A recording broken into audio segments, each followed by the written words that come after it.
안녕하세요. 토요미스테리 디바제시카입니다. 2018년 3월 15일 목요일 대만 신베이시안 인테리어 공장 책임자로 있던 이 씨가 초조하게 시계만 보고 있습니다. 자신의 밑에서 성실하게 일하던 여성 직원 37살의 예슈펑이 이틀째 말도 없이 출근하고 있지 않았기 때문인데요. 그녀는 지난 11년간 근속하는 동안 단 한 번 지각조차 하지 않을 정도로 성실함의 표본이었습니다. 그런 그녀가 이렇게 말도 없이 잠수를 탄다는 것 자체가 믿기 힘들어요. 지난 이틀간 기다리면서 수차례 전화도 했죠. 하지만 핸드폰은 무심하게 꺼져 있었는데요.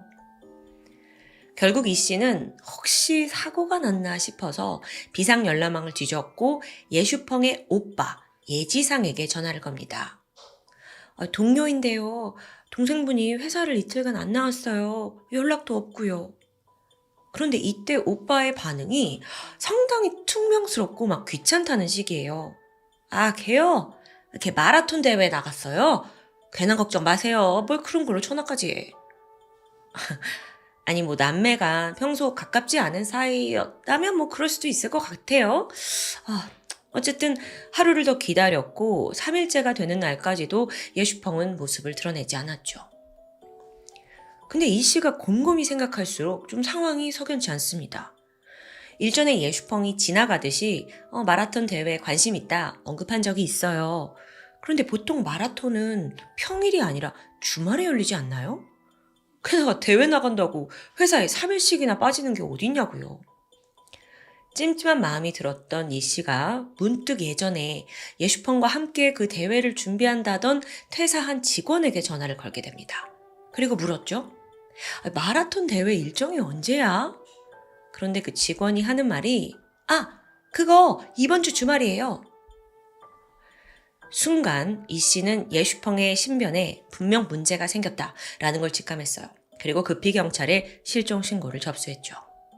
경찰이 가장 먼저 방문한 곳은 예슈펑이 거주하던 집이었습니다. 당시 이 집에는 오빠 예지상과 오빠의 아내 38살 새언니 장판신 그리고 또 조카 2명까지 다 같이 함께 살고 있었어요. 어떻게 보면 오빠네 가족에게 다소 얹혀 살고 있나 싶기도 해요. 경찰이 이제 오빠 부부를 마주했고 언제 마지막으로 예슈펑을 봤냐, 연락은 언제 했냐, 통상적인 질문을 했죠. 그런데 두 사람의 태도가 이상합니다. 지금 이거 가족이 실종된 사건이잖아요. 근데 시종일관 별다른 표정 변화 없이 아니요 이렇게 그냥 로봇처럼 대답만 하는 거예요. 이때 경찰들은 이 부부가 이 실종과 관련이 있구나 라는 의심이 들 수밖에 없었어요. 그래서 그러면 예슈펑의 방을 좀 확인해보자 하는데 이때 부부가 크게 동요합니다. 특히 새언니 장판신이 그 문이 잠겼는데 지금 열쇠가 없어요. 이런 핑계를 대는 거예요. 수상함만 키우고 있죠. 그래서 경찰이 그래요? 열쇠 수리공 불러가지고 방을 강제로 개방하게 되는데요. 그 안에는 정말 기괴한 모습이 펼쳐져 있었습니다. 2평도 되지 않은 작은 방이었는데 곳곳에 향초가 켜져 있어요. 게다가 이 벽을 에워싸듯 부적이 덕지덕지 붙어 있는 거예요. 마치 무당집처럼요. 이게 다가 아닙니다. 방 한켠에서 제습기가 윙윙 돌아가고 있고 생각해보면 앞서 향초의 제습기까지 뭔가 냄새를 빼려는 의도가 보이죠. 그런데 여러분, 이 음산한 방에서 경찰이 가장 주목한 건 따로 있습니다. 바로 침대예요. 아니 무슨 침대가 사람이 눕기 힘들 정도로 이렇게 삐딱하게 기울어져 있는 거예요. 그래서 이게 왜 이런가 싶어서 보니까 침대 왼쪽 아래에 이상할 정도로 많은 옷가지가 쌓여 있더라고요. 마치 무언가를 덮는 듯한 모습. 그래서 경찰이 즉각 침대 빼내서 그 옷가지를 걷어냈죠. 그랬더니 그 아래에 시멘트 무더미 모습을 드러냅니다. 길이가 한 160cm에 폭 50cm. 아담한 성인 여성이 누워있을 사이즈였어요. 이쯤 되니까 경찰도 시신이 매장되어 있구나라는 걸 감지했죠. 잠시 후 시멘트 해체 작업을 위해 기술자들이 몰려들었습니다. 이 밑에 있는 시신을 훼손하지 않고 꺼내려면 최소한의 드릴과 망치로 조금씩 깨야 해요. 그렇지 않으면 이제 시신이 어떻게 될지 모르니까요. 그 작업은 당연히 더디게 걸릴 수밖에 없었죠. 그렇게 무려 5일이 지나고 나서야 시멘트 밑에서 이불에 돌돌 말린 시신이 드러납니다. 그런데 경찰이 이 과정에서 더 충격적인 사실 하나를 경험하게 돼요. 뭐였냐면, 아니, 5일간 계속 지금 작업을 하고 있잖아요. 이 집에서.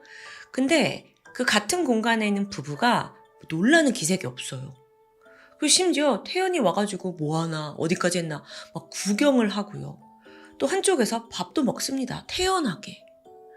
아니 얘네들이 범인이라도 경찰이 다 있는데 이럴 수 있나 싶은데 또 범인이 아니라면 아니 친동생 찾는 일에 이렇게까지 나몰라라 할 수 있을까요? 너무 매정하죠. 여기서 잠시 예슈펑에 대해서 좀 알아보자면 그녀는 사건이 발생한 이 집에서 어린 시절부터 30년 이상 부모님과 함께 살아왔습니다. 형편이 좀 넉넉지 못했어요. 또 부모님은 연로하셨고요. 그래서 18살 때 이제 학교 졸업하자마자 취업을 했고 이후 이 집에 있는 주택담보대출을 대신 갚아왔었죠. 또 경제력 없는 오빠를 대신해서 생활비 대부분을 책임졌습니다. 그러니까 거의 이 가족의 생계를 떠받치는 실질적인 가장이었던 거예요. 좀 더 알아보니까 오빠 예지상이 결혼한 뒤부터는 오빠네 부부와 조카들의 생활비까지 일부 떠안았다고 해요. 자, 그런데 그녀가 이제 부모님이 다 돌아가시고도 이 집에 남은 이유는요. 그동안 너무 힘들게 계속 돈을 갚았잖아요. 그 은행빚이 너무 늘어난 거예요. 이런 상황에 결혼을 해서 독립을 할 수 없었고요. 다시 현재로 돌아와서 시신을 걷어서 부검을 합니다. 명백한 타살의 흔적이 드러났죠. 일단 머리는 무거운 둔기의 가격을 당해서 두개골이 부서졌고요. 얼굴은 형체를 알아볼 수 없을 정도로 변형되어 있습니다. 또 목에는 끈에 졸린 듯한 멍자국도 남아 있었죠. 가장 결정적인 사인은 폐와 기도에 고여있던 물이었습니다. 즉 익사로 사망한 건데요. 참고로 익사는요, 물이 기도로 들어가잖아요. 그럼 그게 결국 산소 공급을 차단하게 해서 사망에 이르게 만듭니다. 보통 많은 분들이 깊은 물에 빠져야만 익사를 당하는 거 아니냐라고 생각하실 수 있지만 이 호흡기가 잠길 정도의 액체만 있다면 어디서든 가능하다고 해요. 예를 들어서 세면대나 욕조, 변기에서도요. 부검 결과 추가적으로 예슈펑의 어깨와 척추에서도 미세 골절이 보였습니다. 이 상처들만 보더라도 범인이 피해자에 대한 강한 적개심을 가지고 공격을 했다는 게 확실했죠. 그렇게 가장 먼저 용의선상에 오른 건 당연히도 오빠 예지상과 새언니 장판신이었습니다. 그런데 경찰의 수사가 시작되기 무섭게 제보가 빗발쳐요. 이게 다 예슈펑의 지인, 친구들이었는데 모두가 한 사람을 지목했죠. 그게 바로 새언니 장판신입니다. 둘이 아주 수년간 사이가 좋지 않았다고 해요. 특히나 어머니가 사망한 후에 갈등은 극에 달했고요. 한 친구가 증거를 이제 들이밀었어요. 실종 3일 전인 3월 11일 날 예슈펑과 나눈 대화였는데 이 문자가 상당히 충격적이었죠. 새언니한테 폭행당해서 손과 어깨에 피멍이 들었다. 허리도 삐끗해서 빨리 병원에 가봐야 할 것 같다라는 내용입니다. 근데 생각나세요? 아까 부검 결과에서 시신의 어깨와 척추에 미세 골절이 있었잖아요. 그럼 정말 이거 새언니가 이랬다는 걸까요? 이 제보를 토대로 경찰은 장판신을 소환했고 강도 높은 신문을 진행합니다. 생각해보면 일단 시신이 지금 이 집 바닥에 일부러 숨겨져 있었잖아요. 이건 뻔하죠. 근데 장판신도 배짱이에요. 자기는 아무것도 모른대요. 그냥 집에 안 들어온 줄 알았대요. 이런 반응에 경찰로서도 더 결정적인 증거가 필요했습니다. 그러던 중에 인근 CCTV를 통해서 장판신이 시멘트를 대거 옮기는 장면을 확보해요. 시멘트와 관련성이 나온 거죠. 또한 집 안에서 시멘트 구매한 영수증이 추가로 발견됐고요. 들이밀었어요, 장판신한테. 근데 장판신은 난 몰라. 아랑곳하지 않는 거예요. 아무 관련 없어 하면서 어느 순간 입을 싹 다물어 버렸고요. 이렇게 되자 경찰도 난감합니다. CCTV 영상이 있긴 하지만 이건 시신 매장을 도운 증거가 될 수 있어요. 하지만 그렇다고 막상 살인을 했다는 증거가 될 수는 없습니다. 자, 그렇다면 이 집에는 장판신뿐만 아니라 오빠 예지상도 함께 살고 있었죠. 둘 중에 한 명이 범인일 텐데 만약 진범을 제대로 입증하지 못하면 결국 두 사람 모두 무죄로 풀려날 가능성이 높습니다. 여기서 경찰은 작전을 바꾸게 돼요. 모성애를 자극하기로 한 건데요. 장판신에게 가서 자식들 이야기를 꺼내놓기 시작해요. 어떤 식이었냐면 만약 당신이 진실을 털어놓고 자백을 하면 감형의 여지가 있다. 그럼 아이들도 빨리 볼 수 있고 너무 좋지 않냐. 근데 네가 여기서 이렇게 버티면 평생 보지 못할 거다. 너 어떡할래? 막 이런 회유, 협박, 그녀를 막 구슬리던 참이었는데 장판신이 돌연 대성통곡합니다. 막 눈물을 멈추지 않아요. 그러다가 좀 정신을 차리고 심호흡을 한 뒤에 충격적인 이야기를 꺼내놓기 시작했죠. 사실요, 제 시누이는요, 제 남편이랑 섹스 파트너였어요. 에? 이 말만 들어도 너무 충격적인 일이에요. 근데 장판신이 목에 핏대를 세우면서 이 시누이 예슈펑이 술을 마시고 집에 들어오면 오빠를 유혹해서 둘이 자기 몰래 관계를 가졌대요. 그런 걸 자기가 3번이나 목격했다고 주장했죠. 심지어 이 잠자리의 대가로 돈도 오갔다고 합니다. 게다가 이미 자기네 부부가 결혼하기 전부터 이런 관계가 있었다는 걸 확신하고 있어요. 그만큼 남편과 시댁 식구들에 대한 적개심이 가득했죠. 실제로 핸드폰 사진첩을 열어보게 되거든요. 그랬더니 아이들과 찍은 사진이 가득합니다. 근데 남편 사진은 단 한 장도 없더라고요. 여기서 조금 더 이 가족의 상황을 살펴보자면 일단 이들이 살고 있는 집은 돌아가신 시어머니가 남긴 유산이었습니다. 근데 장판신 생각에는 남편은 장남이고 당연히 우린 부부니까 우리의 소유지라고 생각한 거예요. 그간 동생 예슈펑이 어떤 희생을 했는지는 싸그리 무시했고요. 그런데도 예슈펑이 이 집을 떠나지 않고 살아? 저 기생충 아니야?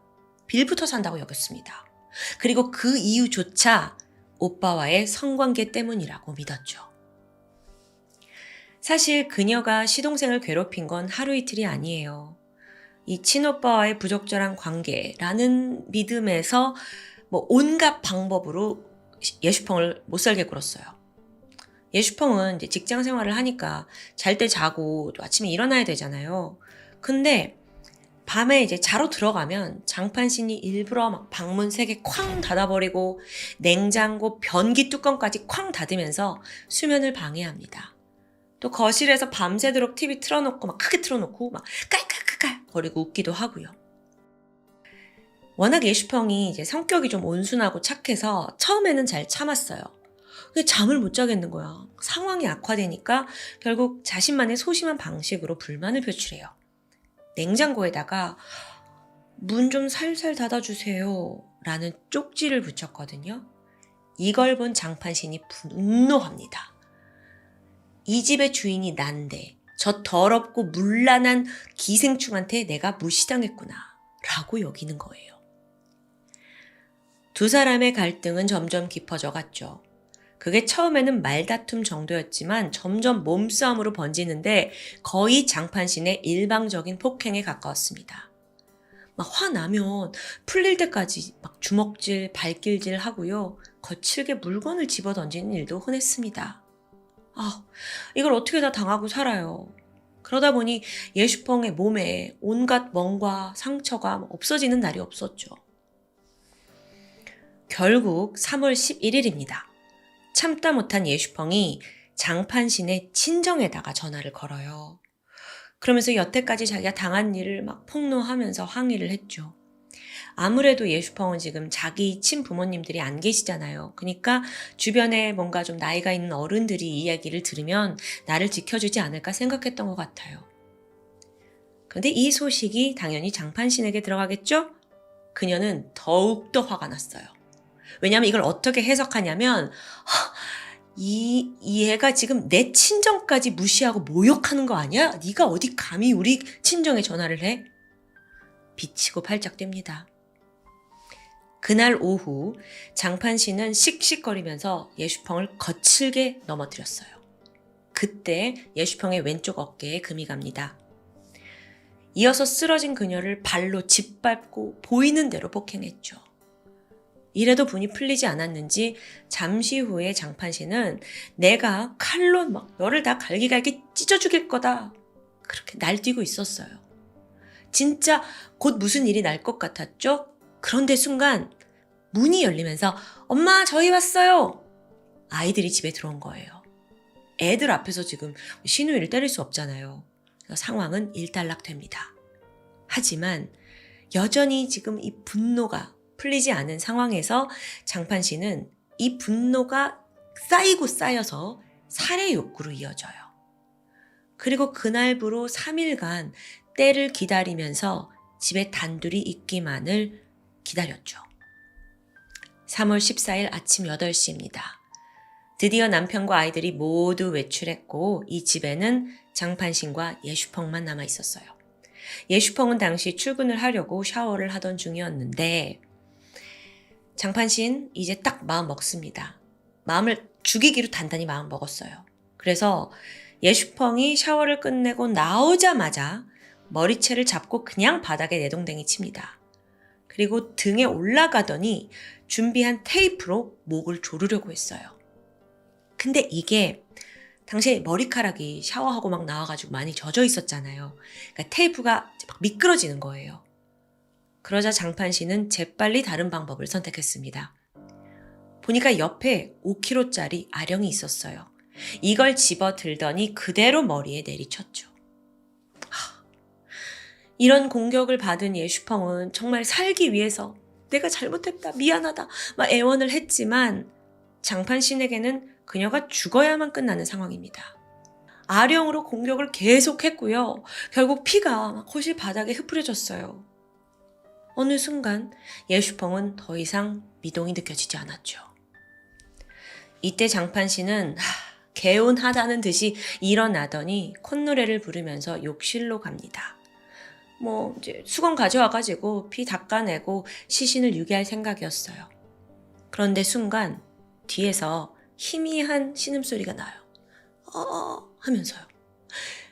예슈펑이 아직 살아있었던 거죠. 장판신이 욕실에서 급히 수건 하나를 꺼내오더니 다시 한번 이걸로 예슈펑의 목을 잡아채요.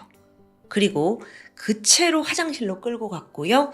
세면대에 머리를 쳐박습니다.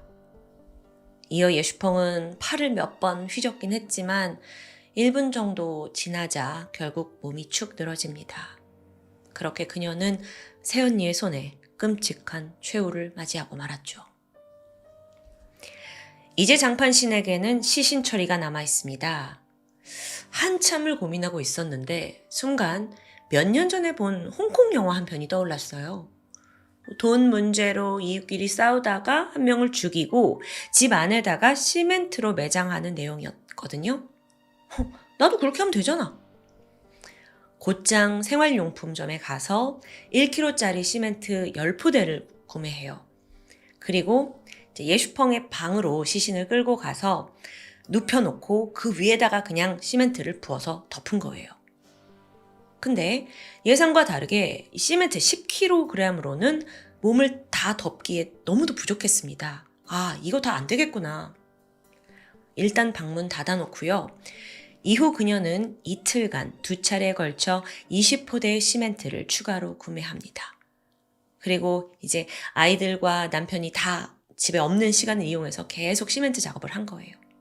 그게 3일간 이어졌고요. 어느덧 방 한 칸에 시멘트 무덤이 만들어진 거죠. 이게 다 굳으니까 그 위에 대충 그냥 옷으로 숨겨두고 침대를 올려놨고요. 아니, 생각해보면 이 시신 유기도 좀 너무 허술한 것 같기도 하고 좀 뻔뻔해요. 이러면 아무도 모를 거라고 생각한 걸까요? 조사해보니까 장판신이 작업을 하는 그 3일 동안 그러니까 문을 계속 잠궈놨대요. 혹시라도 남편과 아이들이 돌아올까봐. 그리고 이제 아무래도 그들이 없는 시간 동안 이 작업을 한 것 같아요. 또 추가로 혹시나 시신이 부패하면서 냄새가 흘러갈까봐 이제 향초, 방향제, 제습기 틀어놓은 거죠. 또 동시에요. 지금 자기 집에 방 한 칸에 시신이 묻혀있는 상황이잖아요. 이 시신이 혹시 이 귀신이 우리 집에 불운을 가져오지 않을까 싶어가지고 벽에다가 부적을 그렇게 붙여놨던 겁니다. 와, 듣기만 해도 소름 끼치는 이 자백을 장판 씨는 경찰 앞에서 표정의 변화 하나 없이 그냥 술술 이어갔다고 해요. 그런 좀 얼굴이 기괴하게까지 했대요. 근데 더 충격적인 점은 그녀의 가장 중요한 살인 동기가 뭐였죠? 남편과 시동생의 어떤 부적절한 관계. 근데 이 모든 게 그녀의 편집증에서 비롯된 망상이었다는 점입니다. 자, 여기서 잠깐 이 남매에 대해서 알아보고 갈게요. 예지상, 예슈펑. 이 사람들을 좀 한마디로 표현하자면 여동생은 책임감이 강한 편이었고 오빠는 약간 숟가락 얹기 좋아하는 편이었어요. 오빠는 부모님 집에 계속 얹혀 살면서 결혼도 하고 여기서 자식도 낳았지만 반면 여동생은 지금 몇십 년 동안 가족 대출금을 계속 갚아오고 있었죠. 빚도 많아요. 결혼도 못했고요. 그러다가 어머니가 돌아가시면서 분위기가 이상하게 흘러갑니다. 마치 이게 오빠네 집이 된 것 같고 자기는 얹혀 사는 듯한 분위기가 이제 만들어지는 거예요. 게다가 새언니는 또 엉뚱하게도 이 남매의 근친상간을 의심하는 상황이었습니다. 이걸 알고 있던 예지상, 그러니까 오빠 예지상은요. 서둘러 병원에 가서 성관계 검사 받고 아내에게 잘 설명을 했대요. 근데 장판 씨는 끝까지 믿지 않았죠. 정리해서 진실은 이렇습니다. 이 남매의 근친상간 망상이었어요. 예슈펑과 가까운 친구들조차 너무 진짜 어처구니 없는 주장이다 라고 입을 모았죠. 아니 그렇다면 장판 씨는 왜 이렇게 말도 안 되는 망상에 빠진 걸까요? 좀 보니까 사실 그녀는 예지상과 재혼을 한 관계예요. 이전의 결혼 생활에서 전 남편이 외도를 했고 여기에서 큰 충격과 이제 고통을 받았습니다. 그래서 전문가들에 따르면 그 과거의 경험으로 인해 장판신이 오셀로 증후군을 앓게 된 게 아니냐라고 분석을 하는데요. 오셀로 증후군이 뭐냐면 배우자가 외도를 한다고 확신하는 망상증의 일환입니다. 강한 집착과 편집증, 의부증을 동반하고 또 증상이 심해지면 폭력으로 이어질 수도 있죠. 게다가요, 그녀가 집에서는 그런 모범적인 아내고 엄마였느냐? 아니었어요. 애들 어릴 때 젖병을 제대로 씻지 않아서 갓난 아기들이 계속 잔병치레를 겪었대요. 그리고 자식은 계속 생겨나는데 자기가 가서 돈을 벌지는 못할 망정 상황이 이러다 보니까 그냥 시어머니가 일을 나가야 했죠. 시어머니는요 새벽에 나가서 폐지를 주었습니다. 참고로 사망하시던 그날에도 폐지를 주러 나갔다가 심장마비로 돌아가신 거예요. 근데 어머니가 이때 돌아가시면서 이 집을 예지상과 예슈평, 이 남매에게 공동 소유로 남기겠다라고 유언을 합니다. 근데 이게 예슈펑 입장에선 조금 좀 그래요. 왜냐면 이 집 대출은 내가 다 갚았는데 왜 집은 공동 소유야? 했지만 워낙 착하니까 그냥 어머니의 뜻을 존중해서 이걸 따르게 된 거죠. 그럼 뭐 같이 살자 이런 주의예요. 자, 그런데 정작 새언니 장판신 입장에서는 아니 뭐야 예슈펑이 여기서 왜 살아? 막 이런 생각. 망상 더 심해지죠. 결국에 남편과 둘이 어떤 관계다라고 의심하죠. 그리고 결국 살인까지 저지르게 된 겁니다. 이거 총체적 난국이에요, 정말. 자, 이제 법의 판결이 기다리고 있는데요. 2019년에 열린 재판에서 장판 씨는 상당히 당당한 모습을 보였습니다. 왜 그랬냐면 자기는 경찰이 시키는 대로 자수를 했으니까 감형을 받아야 된다는 거예요. 왜 앞서 회유할 때 너 감형받을 수 있다 이런 얘기 있었잖아요. 근데 얘야, 그건 네가 범인이 아닐 때나 가능한 소리 아니겠니? 법원도 이걸 받아들이지 않았고요. 그녀에게 무기징역을 선고합니다. 가만히 있을 장판신이 아니죠. 곧장 항소를 제기했지만 기각되면서 무기징역이 확정되었습니다. 자, 그런데 아직 좀 풀리지 않는 문제가 하나 남아있어요. 자기 아내가 여동생을 그렇게 괴롭히고 또 이 집에서 살인을 하고 방에다 시멘트로 묻어뒀는데 그걸 남편이 정말 몰랐을까요? 이와 관련해서 생각해보면요. 사건 이후에 이제 예슈펑의 사망보험금과 재산 상속이 있었을 거 아니에요. 근데 예슈펑은 부모가 안 계세요? 미혼의 자녀도 없어요? 그렇다 보니 대만 민법에 따르면 직계 형제 자매가 모든 재산을 상속받게 된다고 합니다. 그러니까 결론적으로 사건 이후에 오빠 예지상이 유일한 상속자가 돼버렸어요. 즉 예슈펑이 죽고 가장 큰 혜택을 누리는 사람이 바로 오빠라는 거죠. 혹시 이걸 노리고 범죄를 방관한 건 아닐까요? 아니면 공범 아닐까요? 실제로 수사가 진행됐을 당시에도 공범일 가능성에 대한 의견이 있었어요. 그리고 또 지금 동생은 죽고 아내는 감옥에 갔는데도 굉장히 사람이 좀 태연하더라고요. 그래서 아직 자기가 직접 인정은 하진 않지만 최소한 범행에 대한 어떤 인지는 있었을 거다라고 이제 점쳐집니다. 여기서 더 황당한 일화가 있는데요. 이거 정말 저 너무 충격이었어요. 그때 5일 동안 이 집에서 막 시멘트 작업을 했잖아요. 근데 시신이 딱 발견되었을 당시 예지상이 경찰에게 뭐라고 했는 줄 아세요? 아이고, 이거 장례비가 얼마나 들 것 같아요? 우와, 자기 여동생인데. 너무도 비정상적인 반응에 경찰도 감을 잡고 예지상 이 사람 뭐 있다 하고 강도 높게 조사를 했습니다. 하지만 결론적으로는 공범으로 단정할 어떤 명확한 증거를 확보하진 못해요. 결국 그는 공식적으로 혐의에서 벗어났고요. 예슈펑의 재산 일체가 법적으로 예지상에게 귀속됩니다. 오늘 사건 너무 좀 가슴 아팠어요. 피해자 예슈펑이요, 가족들을 위해 평생을 헌신했습니다. 부모가 남긴 대출 갚느라 정말 하루도 빠지지 않고 회사를 나갔잖아요. 또 생활비도 책임졌어요. 자기는 제대로 된 가정도 갖지 못했습니다. 근데 결국 그 끝은 새언니의 말도 안 되는 망상으로 인해서 근친상간이라는 오명을 쓰고 살해까지 당하는 비극으로 마무리되고 말았죠. 그래서인지 그녀가 살아온 삶과 희생이 더 안타깝게 느껴진 것 같아요. 여러분은 어떠셨나요? 뒤늦게 하늘에서라도 평안을 찾았길 바랍니다. 지금까지 토요미스테리 디바제시카였습니다. 안녕하세요. 토요미스테리 디바제시카입니다. 2018년 3월 9일 일본 이바라키현 경찰서. 제 남편이 집을 나가서 돌아오질 않아요. 휴대폰도 그대로 두고 나갔거든요. 저랑 며칠 전에 크게 말다툼을 하긴 했는데. 연락이 두절된 사람은 33살의 남성 우지이의 노보루시였습니다.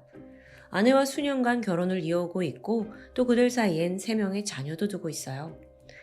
우선 경찰은 그가 성인이기도 하고 또 부부싸움 후에 집을 나갔다라는 점에서 단순 가출이라고 추정합니다. 근데 이어서 아내가 한마디 하죠. 회사에도 출근을 안 했는걸요? 우선은 그래도 다 큰 어른이니까 좀 더 기다려보자고 권했고 그렇게 무려 4개월이나 흐르게 되죠. 그러던 7월 18일 이바라키현 가스미가우라시의 한 가정집에 아침부터 경찰들이 들이닥칩니다. 그곳은 다름 아닌 몇 달 전 실종된 남성 우지의 노보루 씨가 살던 집이에요. 문을 열어준 사람은 아내 우지의 미호였습니다. 드디어 남편을 찾기라도 한 걸까요? 약간 어리둥절한 표정의 아내 미호가 무슨 상황인지 파악도 하기 전에 경찰이 물었죠. 남편 어디 있습니까? 우리 다 알고 왔어요. 경찰의 태도는 생각보다 강경했습니다.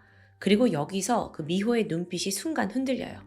그리고 모든 걸 체념한 듯 그녀가 손가락을 들어 한 곳을 가리킵니다.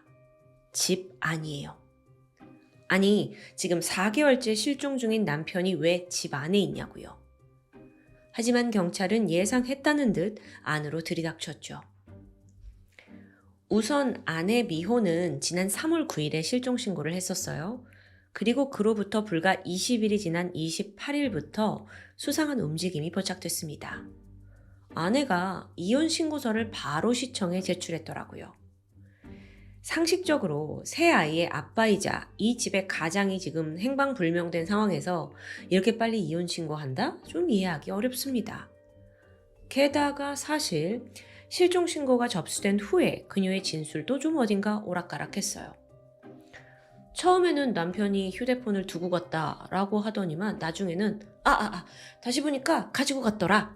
내가 착각한 거더라. 뭐 이렇게 기본적인 것조차 파악이 제대로 되지 않는 거예요. 물론 그 실종 신고 자체를 아내가 하긴 했지만 이 여자가 질문을 하면 할수록 어딘가 좀 이상한 겁니다. 그래서 경찰도 주목하고 있었고요. 다시 현재로 돌아와서 압수수색 영장을 가지고 이 실종자의 집으로 들어선 경찰.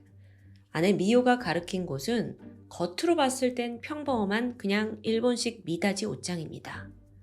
거길 딱 열어보니까 가장 먼저 눈에 띈 건 직사각형 형태로 된 커다란 콘크리트 덩어리였어요. 집 안에, 그것도 옷장에 지금 콘크리트 덩어리가 있는 거예요. 경찰이 살펴보는데 순간 섬뜩한 걸 발견했죠. 그건 콘크리트 위로 불룩 올라온 사람의 피부였습니다. 그러니까 여기 이마 부위가 튀어나와 있던 걸로 추정이 돼요. 즉, 안에 시신이 매장되어 있다는 거겠죠. 이걸 증명하듯 이 방 안에는 수많은 탈취제, 아로마 오일, 공기청정기가 2대나 있었어요. 풀로 가동 중이더라고요. 시신에서 풍겨오는 악취를 억제하려고 조치를 취해둔 거죠. 추후 부검을 해보니까 사망 시기는 실종 신고를 했을 그때가 아니고요. 그보다 무려 한 달 전인 2월경으로 추정되었습니다. 피해자 노보루 씨의 아내 44살의 미호는 현장에서 즉각 체포됩니다. 경찰이 살해 동기를 묻기도 전에 그녀가 왈칵 울음을 터뜨려요. 제가 죽일 생각은 없었어요. 그래 죽을 줄도 몰랐다고요. 막 그냥 이 말만 반복하는 거예요.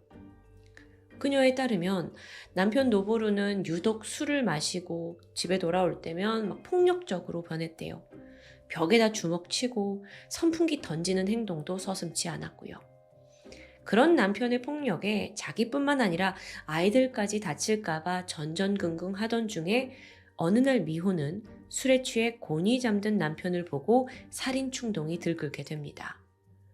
바로 옆에 휴대폰 충전하는 줄이 보였어요.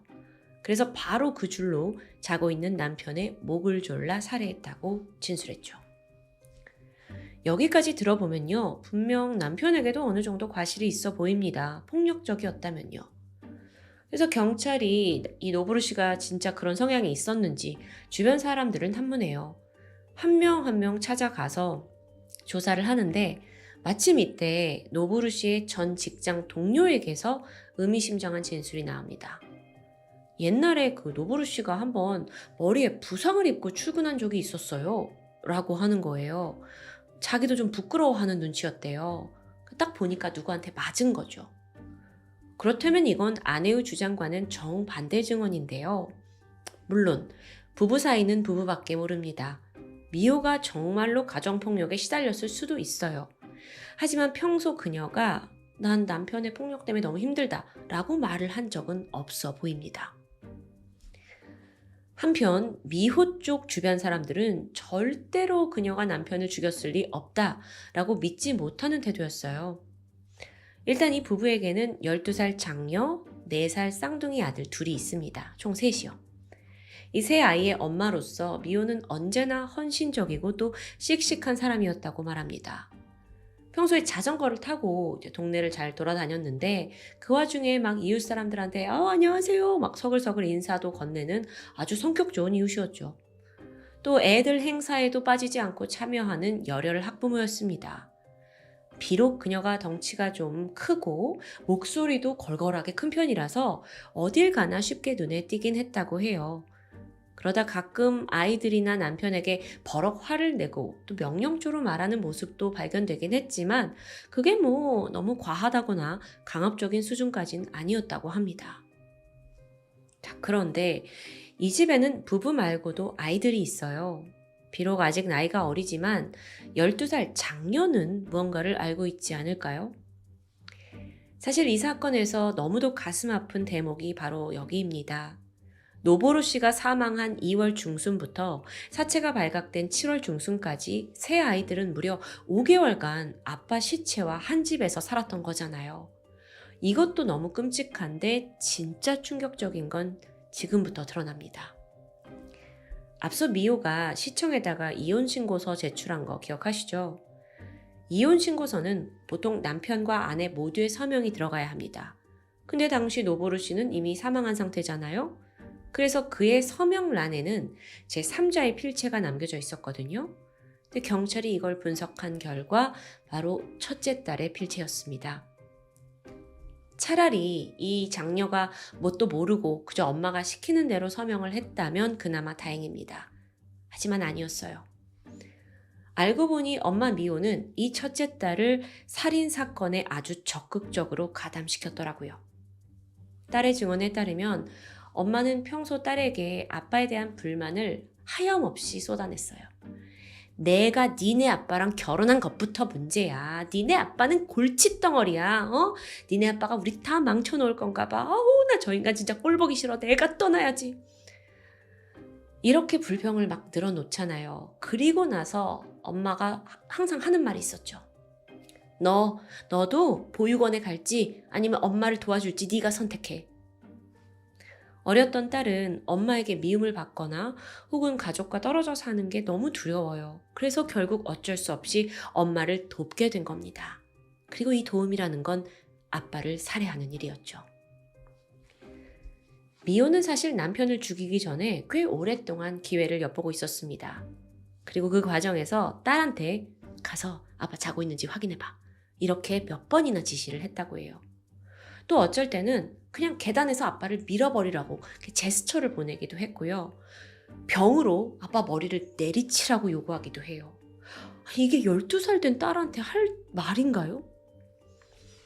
사건 일주일 전부터 미호는 딸한테 매일매일 아빠 자니? 아빠 자니? 확인하게 했어요. 더 정확하게는 아빠가 어떻게 자는지를 확인하게 했거든요. 왜냐하면 그를 깨우지 않고 목에다가 핸드폰 충전줄을 감을 수 있는지 살펴보는 거죠. 그러다 D-Day가 되었고 엄마가 핸드폰 줄로 아빠를 살해하는 그 순간에도 딸은 막 힘들어하는, 저항하는 아버지의 손발을 누르고 있어야 했습니다. 숨이 끊어질 때까지요. 이건 인간 자체가 아니에요. 딸은 아마 그 순간을 평생 잊지 못할걸요? 평생 트라우마처럼 따라다닐 텐데. 그런데 매정한 모습이 이게 다가 아닙니다. 남편이 사망하자 그때부터 딸에게는 새로운 임무가 주어져요. 일명 시신 관리. 그 옷장에 둔 시신에서 계속 악취가 풍기잖아요. 그러면 딸이 중간중간 냄새 맡으면서 더 심해졌네? 확인하고 공기청정기 돌리고 더 세게 돌리고 제습제 사다 놓고 이 일을 딸이 맡아서 했던 거예요. 추후에 장녀가 이 모든 걸 경찰에 털어놓게 되거든요. 근데 이때 남긴 말들도 너무 가슴이 아픕니다. 저는요, 엄마가 화를 너무 많이 내서 말할 수 없었는데요. 사실 아빠를 좋아했어요. 아빠를 좋아했는데 살인에 가담해야 했던 거예요. 게다가 시신의 냄새를 확인하는 건 정말 끔찍하고 너무 하기 싫었는데 엄마의 말을 거역할 수 없었다라고 말합니다. 이렇듯 진상이 낱낱이 드러나고 있어요. 근데 정작 미호는 모든 걸 강하게 부인합니다. 그거 아니다. 우리 딸도 아빠를 너무나 미워했고 죽이고 싶어서 같이 참여했다는 거예요. 이게 엄마가 할 소리입니까?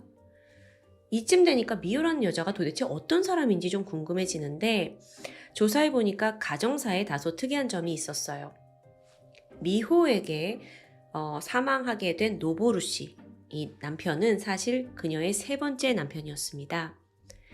첫 번째 결혼은 17살 때였는데 동갑내기 남자친구 사이에서 덜컥 임신을 하면서 결혼식을 하게 돼요. 근데 이듬해 이혼을 했고 그러다가 이제 성인이 돼서 22살 때 두 번째 결혼을 하게 되죠. 미호의 두 번째 전 남편 A씨는 중학교 시절 선후배 사이였습니다.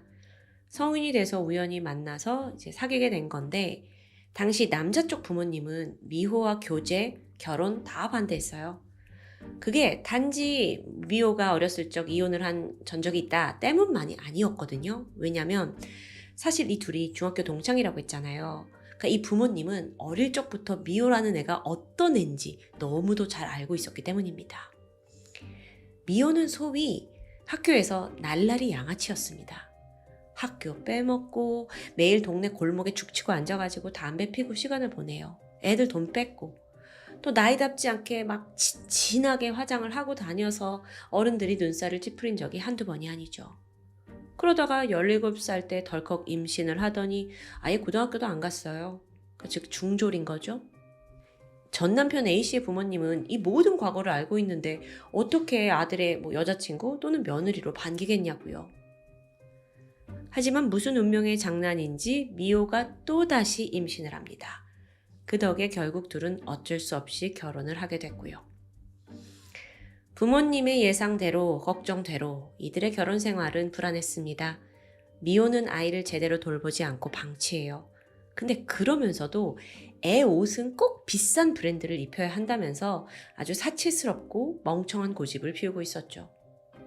그러다 결정적인 사건이 발생하는데요. 미호가 알고 보니까 결혼하기 전에 한 5천만 원 정도 빚이 있더라고요. 이걸 숨기고 결혼한 게 발각된 거예요. 부부가 되고 나서는 이 돈을 같이 갚아야 하잖아요. 그러니까 남편으로서는 너무 부담되고 또 배신감도 느꼈죠. 그래서 미호한테 너 왜 그랬냐? 너 왜 이걸 말도 안 하고 빚은 왜 이렇게 많이 진 거냐? 추궁을 하니까 아이씨 빚 좀 있는 게 죄야? 이렇게 반발을 하더니 그대로 집을 버리고 그냥 떠나버립니다. 이게 두 번째로 재혼을 한 지 1년 만의 일이었어요. 시간이 지나 2003년이 됩니다. 그때 현재의 남편을 만나게 돼요. 이때 미호는 이미 30세가 넘은 나이였는데 그 인터넷 미팅 사이트에 들어가서 자기 나이 20대 초반으로 속이고 뽀샵이 잘 된 그 프로필 사진을 가지고 여러 남성들과 데이트를 즐기고 있었죠. 이름 또한 타나카 마이코라는 가명을 사용했습니다.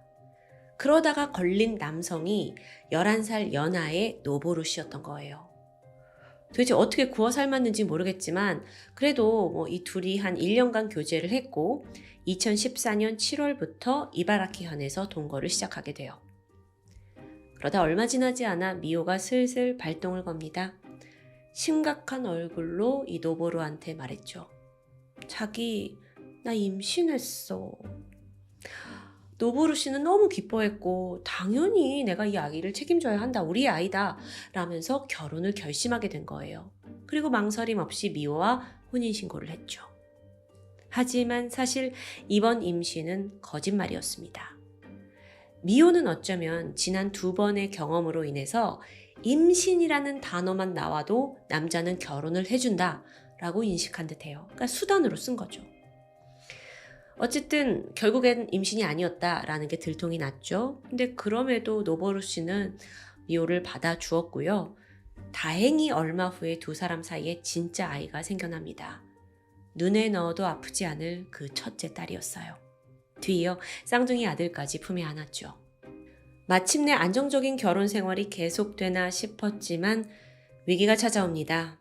사건이 발생하기 3년 전인데 우연히 노보루 씨가 관공서에 갔다가 호적 서류 같은 걸 떼게 돼요. 거기서 아내의 비밀을 알게 되죠. 이혼한 전적이요? 아니요, 지금 그게 문제가 아닙니다. 서류를 딱 봤더니 뭐야? 이름이 다르잖아? 여러분 아까 기억하세요? 그 미호가 인터넷 미팅 사이트 가서 가명 사용하고 남자 만났다고요. 그때 썼던 이름을 지금까지도 쓰고 있는 거예요. 그래서 남편은 여태까지 아내를 마이코짱 마이코짱 이렇게 부른 거고요. 아니 어떻게 자기 남편한테 가명을 가르쳐줘요. 사실 만남 초기에는 그럴 수 있다 쳐요. 근데 결혼하고 지금 애까지 낳았는데도 진짜 이름을 안 알려줬다고? 여기에 너무 큰 충격을 받은 남편은 점점 아내에 대한 불신이 커지게 됩니다. 당연하죠. 한편 이들은 결코 안정적인 삶을 사는 건 아니었어요. 남편이 열심히 일해서 돈을 벌어왔지만 미호는 사치가 심한 편이었습니다. 특히나 남들에게 있어 좀 더 있어 보이는 물건에 집착했어요. 그러면 어떻게 돼요? 가세가 기울죠? 그게 이미 갈 때까지 가서 파산 신청까지 들어갑니다. 하지만 아내는 여전히 남편 명의로 카드 대출 받고 예금을 무단으로 인출해 갑니다. 그러다가 무슨 일이 발생하냐면 결국 남편이 일하고 있던 그 회사의 노동조합비 5천만 원을 무단으로 사용해요. 이건 남편 돈도 아니고 남편 회사 노동조합비예요. 그러니까 이거 완전 범죄인 거죠. 남편도 너무 황당했어요. 아, 이게 내 돈도 아니고 회사 돈인데 네가 어떻게 거기에 손을 대냐. 너 이거 당장 이틀 안에 돌려놓지 않으면 우린 정말 끝이다. 라고 으름장을 놓게 됩니다. 어쩌면 이때였던 것 같아요. 미호가 남편을 죽이기로 결심한 때요. 미호는 틈틈이 살인의 기회를 엿보고 있었습니다. 그리고 결국 남편이 죽자 즉각 그의 통장에서 예금 싹 인출하고요. 그 돈을 마음껏 쓰기 시작했죠. 실제로 범행이 발각되기 약 2주 전에도 지역 축제에 자기 아이들하고 같이 참가를 했다고 하는데 표정이 너무 밝고 씩씩하고 살인 전혀 예측할 수 없었습니다. 죄책감도 찾아볼 수 없었고요. 2019년 7월 5일 미호의 재판이 열렸습니다. 남편 쪽 노보루 씨 유가족은 그녀에게 사형이 마땅하다 강하게 요구했어요. 그런데 인상적인 게 있습니다. 이 재판에 왔던 시댁 식구들조차 여전히 이 여자를 마이코라고 부르더라고요. 범죄가 드러나고 이름을 속인 것도 들켰지만 그러니까 너무도 오랜 시간 이 사람을 마이코라고 불러서 다들 익숙했던 거예요. 그만큼 미호는 본 모습을 숨기고 살아왔다는 거고요. 법정에 등장한 미호는 이날 검정 테두리 안경에 검은 셔츠 그리고 빨간색 샌들을 신고 등장합니다. 여기서 빨간색 샌들은 좀 안 어울리는 것 같은데 어쨌든 그녀가 막 울먹거리면서 입을 열어요. 제가 정말 후회하고 있어요. 특히 제 딸과 남편 부모님에게 사과하고 싶습니다. 그녀는 남편의 삶을 빼앗고 딸에게 마음의 상처를 입혀서 후회한다 라고 절절하게 감정을 담아서 호소하는 듯 했죠. 거기에 마음이 움직일 뻔도 했는데 이 말을 다 끝내고 갑자기 자기 자리에 앉아서 얼마 안 가 충격적인 모습을 보입니다. 딱 앉더니 조금 있다가 막 피곤하다는 듯 하품을 하는 거예요. 이 모습에 다들 경악했죠. 재판장은 그런 미호를 엄중하게 대했습니다. 피고는 사치와 빚을 반복하면서 피해자를 배반했다. 또한 어린 딸을 협박해서 사건에 휘말리게 하는 범행은 매우 악질적이고 비난받을 만하다. 그렇게 미호에게 내려진 형벌은 징역 23년형이었습니다. 판결까지 모두 끝이 났지만 여전히 해당 사건에는 몇 가지 의문이 존재합니다. 특히나 일본 네티즌들 사이에서 가장 의심되는 건 공범의 존재예요. 보세요. 시멘트에 시신 넣고 콘크리트째 보관했다는 것 자체가 일반적이진 않잖아요. 근데 과연 이 모든 일을 그녀가 홀로 했을 수 있을까? 홀로가 아니라면 12살 된 딸만 데리고 이 일을 할 수 있었을까? 이게 이제 쉽게 이해가 가지 않는 거죠. 또한 미호가 사망한 남편과의 이혼을 서두른 이유도 제대로 밝혀지지 않았습니다. 혹시 빨리 이 세 번째 결혼을 청산하고 또 다른 먹잇감을 찾아 네 번째 결혼을 노린 건 아닐까라는 의견도 있었어요. 어쨌든 확실한 건 그녀가 너무도 자기중심적이고 이기적이고 악질적이라는 점입니다. 말 그대로 이건 답을 찾을 수 없는 노답이에요. 마지막으로 무엇보다 엄마를 잘못 만난 죄로 어린 나이에 씻을 수 없는 상처를 입게 된 장녀, 그리고 남은 아이들까지. 그들이 참 안타깝다는 생각이 드는데요. 이제는 그 지옥을 벗어나서 안전한 곳에서 건강하게 자랄 수 있길 바랍니다. 지금까지 토요미스테리 디바제시카였습니다.